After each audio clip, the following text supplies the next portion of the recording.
So the Colts have scored the most points in the NFL this season, but we're taking it a step deeper.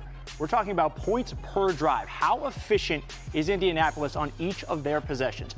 3.34 points per drive this season. Look at the company they're in. 2007 Patriots, MVP Tom Brady, they got to the Super Bowl. 2013 Broncos, MVP Peyton Manning, they got to the Super Bowl. So this is where the Colts are at through 6 games. Historic company when you talk about how efficient they've been on each possession. So how are they doing it? They're doing it with the NFL's leading rusher in Jonathan Taylor and Daniel Jones, who's having a career renaissance in Indianapolis, highest total QBR in the NFL. But this is the number I want to focus on. He has only been sacked 5 times in 6 games. That is the fewest in the entire league. Shane Steichen scheming it up for Jones. They have been in max protect with at least 7 blockers on the highest percent in the entire NFL.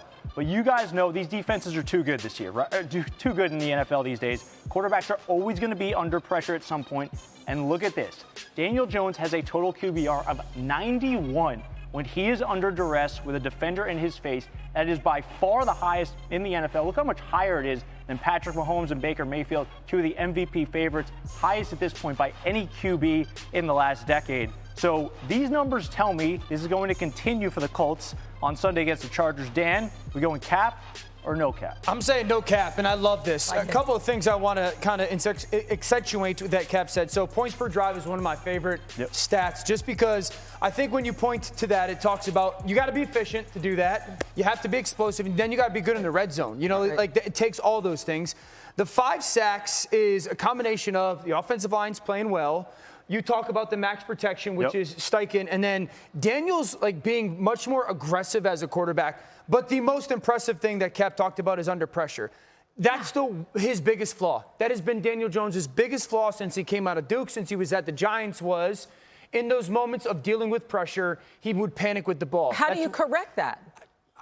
If I knew, Hannah, it's been corrected, though. Like that's the thing. He would always, that's why he led with all those takeaways or giveaways, excuse me, the fumbles and the turnovers. That's the thing that he, with, I'm sure, the help of their coaches and the people, has corrected the most. And that's the reason why he's playing at such a good level. I think part of this offense is 5 snaps a game, you're going to get something new. I got to get myself in frame here. 5 snaps a game, you're going to get a scheme that you have not seen in the previous week.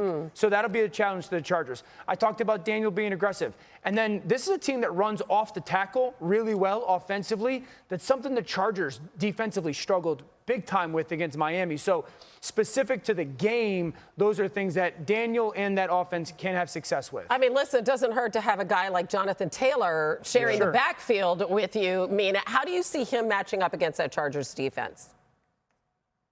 I think he is the most important player on the Colts side in this game, in part because of what Dan said. The Chargers defense is very good, but they do struggle with off-tackle runs. They also play a very high amount of light boxes, and Jonathan Taylor, when he's running into 6-man boxes this year, is averaging 6.4 yards per carry. But the other side is I think the Chargers defense is really good at defending some of the things that the Colts do well. Play action, yards after the catch, the middle of the field. So in my mind, running isn't just part of it. It's the most important part of their offense.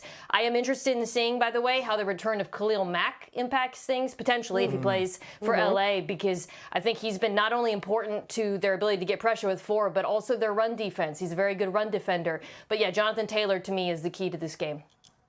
Yeah, absolutely. If you look at the last 2 weeks, what Bill Krosky-Merritt was able to do, averaging 8 yards per carry, and then you come back the next week and we see the exact same thing from Devon Achane, then you know that Jonathan Taylor is going to be the focal point and priority of this offense. But what I've loved about Daniel Jones is his aggression in the play action. Once Jonathan Taylor gets things going downhill, and the way that they utilize delayed releases by Tyler Warren on those play action passes, short crossers, stacks, the way he's attacked the seam, it all starts with this run game. And this run game is so diverse. It's physical, right? It attacks you on the edges. It can give you big plays and dynamic plays down the field, but he's also earned the tough yards. He's shown this year that he's the total running back, and what Shane Steichen and Daniel Jones have been able to do off of these run sets, quarterback under center, back in the queue, I think has truly put defenses in a tough spot of figuring out how they're going to attack Daniel Jones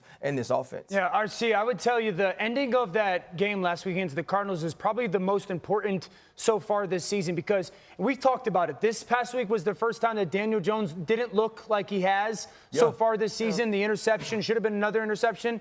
He didn't blink. He didn't go into the tank. He didn't become conservative with the football after that. Like, he had 2 massive drives at the end of that game. Being aggressive like you're talking about with the football, that's a great sign.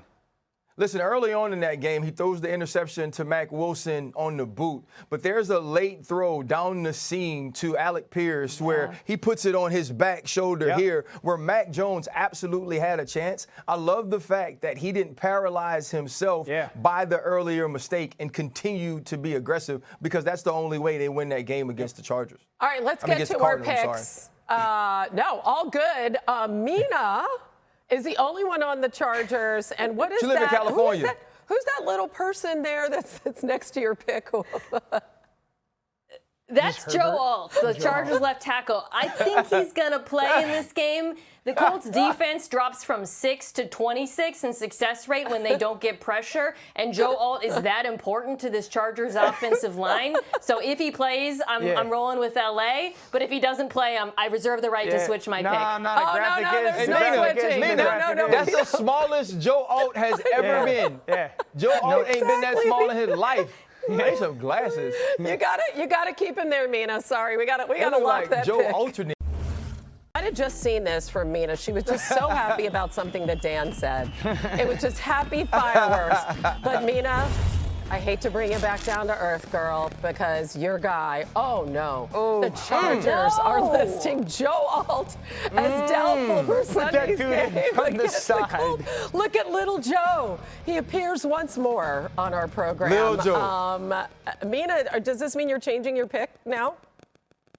Yes, I am changing my pick. 2 thumbs down. Do not like this move. I'm going to the Colts, and I trust that everybody respects the caveat I applied the first time around. I don't know.